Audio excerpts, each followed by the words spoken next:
Another mass shooting in Tulsa. On Wednesday, a gunman walked into a medical building in Tulsa, Oklahoma, and opened fire with a rifle and a handgun. The shooting was reported around 4:52 p.m. and lasted less than 10 minutes, during which time 4 people were killed. After police arrived on the scene, the shooter turned the weapon on themselves. Is it a man or a woman? We're calling them themselves right now. It's a dude. It's a black gentleman. We won't bother with his name, but you can find it.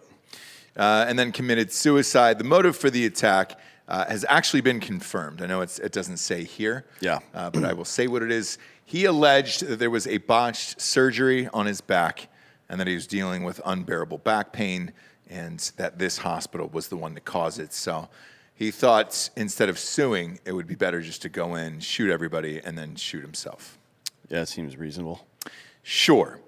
However, this is the, third or fourth shooting now in the last 2 weeks? Mm-hmm. Third in the last 3 weeks, I believe. And I'll pose the same question here that I've said at any time any of these have happened. Is there a law that anybody could have passed that would have stopped this, including background checks? Now, our understanding is that he legally purchased both of these weapons. Correct.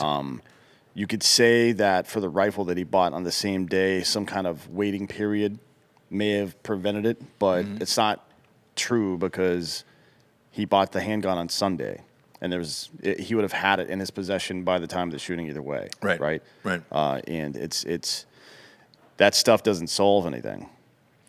What is going to solve it? Because everybody is now asking the same questions, and I don't know what the answers are anymore. I mean, it's a good question. We made a post about it. Whomever edited the post that got sent out this morning is obviously not very smart about guns, because they gave a super out of context comment like it was a hit piece on me. I don't know why our own team would do that, but whatever. I got in the comments and addressed some of it. What was it on, by the way? On Instagram this morning, yeah. Was it a video or? Yeah, it's a video. So it's like, I believe the context was that the point I was making is that the Second Amendment isn't absolute. Like, we can't own nukes and shit. And people say, oh, that's hyperbole. Mm-hmm. If the point of owning these weapons, and I believe it is to protect against an intrusive and oppressive government,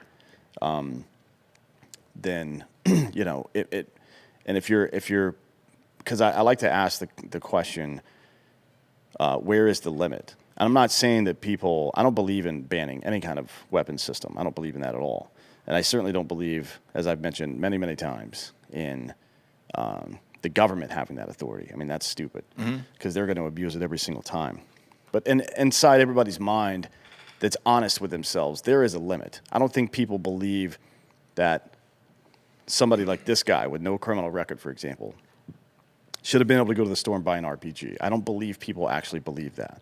I think they will say that because they are deeply entrenched in this Second Amendment absolutist ideology. But I don't believe people, and it's a good way to weed people out too. If somebody actually believes that an ordinary citizen should just be allowed to go buy an RPG, that person has they're not part of this conversation. Right. In my opinion. But what is going to happen and what can happen? Because at this point, this is becoming almost a daily occurrence, it feels like, across America. And I've gotten a lot of DMs as far as like, well, what do you say, Ross, with a show like this when you have kids? I don't know the answer anymore. I can tell you this, from my perspective, I trust people like you with guns. But are we getting to the point where most of Americans are just fucking dumb, or they're making irrational decisions at the last second? No, if that were true, then there would be fucking wall-to-wall chaos 24 hours a day, and there's not. Like, yeah, we have an issue that other countries don't, right? Mm-hmm. And the issue is that we do have quite a bit of, I don't think people like to say it's a mental health issue as well. I'm not sure that's true. I mean, unless you consider nihilism a mental health issue, I think it's something far deeper than that. But the point is, Spain and Italy and fucking Germany and England, let's just take those 4 major countries in Europe. They don't have the same access to guns we have, and as such, they don't have the same level of violent crime or particularly gun crime that we do. Okay, cool. Mm-hmm. Now, they win in that category. If Germany, for the third time in 100 years, just decided to completely go fucking crazy and authoritarian, what options do their citizens have to fight back against that? They have none. They will die immediately, right? Same thing with those other countries. They have no way to fight back against an oppressive government. So I asked the question rhetorically, where's the limit?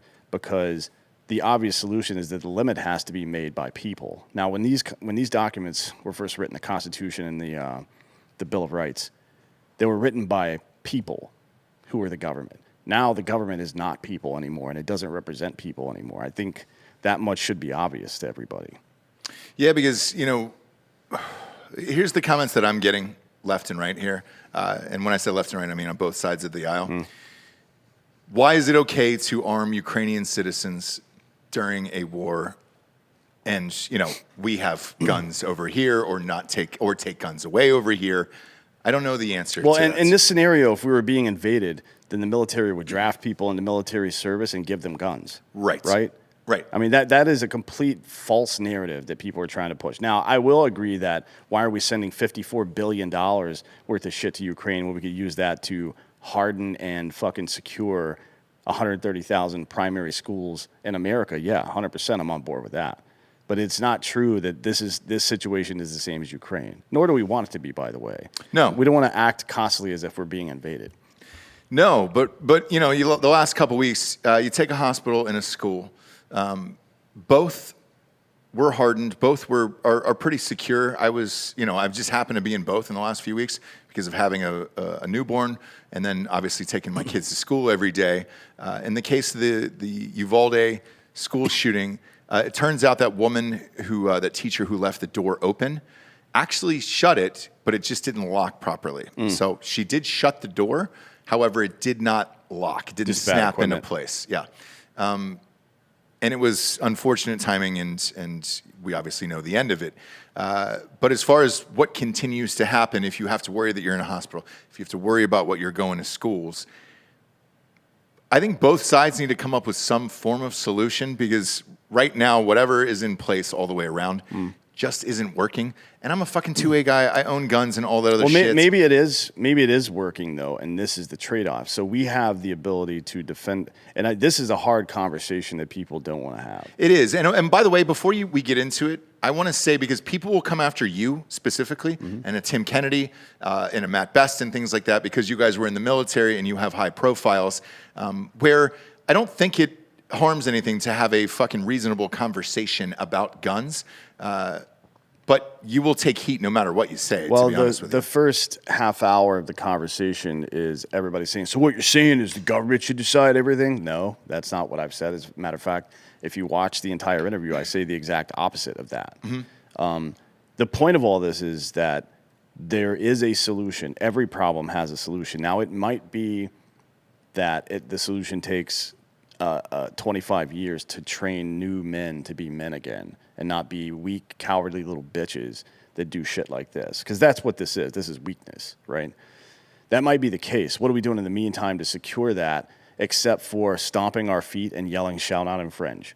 Like, it doesn't matter at all to you whether or not your community is safe is what I'm asking you. And I'm not saying, don't reply to me with, yeah, but fuck the government. I agree. So what are we going to fucking do? Right.